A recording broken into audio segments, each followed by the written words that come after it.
അച്ഛാ, ഇത് മിനിയുടെ മാലയാ. എന്റെ കയ്യിലായിപ്പോയി. ഇതിപ്പോ എങ്ങനെ തിരിച്ചു കൊടുക്കുക?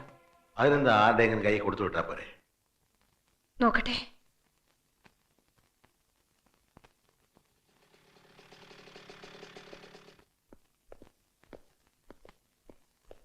ഞങ്ങളൊരു വിവരം അറിഞ്ഞു. അത് പറയാമെന്നതാ.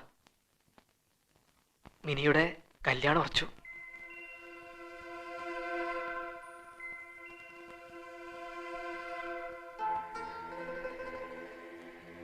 അമേരിക്കയിൽ നിന്നും MBA പാസ്സായ ആളാ. കല്യാണം കഴിഞ്ഞ ഉടനെ മിനി അമേരിക്ക കൊണ്ടുപോകും. ഒന്നിങ്ങി വന്നേ.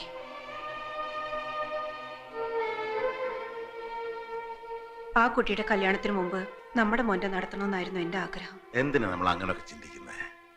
ഈ മാല തിരിച്ചു കൊടുക്കാൻ നമുക്കൊന്ന് പോയിക്കൂടെ? അതെന്തിനാ? എനിക്ക് അമ്മിനിയെ ഒന്ന് കാണണം.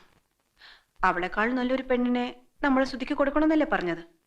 ഞാനൊന്ന് കണ്ടോട്ടെ, എന്നിട്ട് നോക്കിക്കോ. എവിടെ ചെന്ന് അലഞ്ഞിട്ടാണെങ്കിലും അവളെക്കാൾ നല്ലൊരു പെണ്ണിനെ തന്നെ കൊടുക്കും ഞാൻ എന്റെ ശ്രുതിക്ക്. പോകാം നമുക്ക്.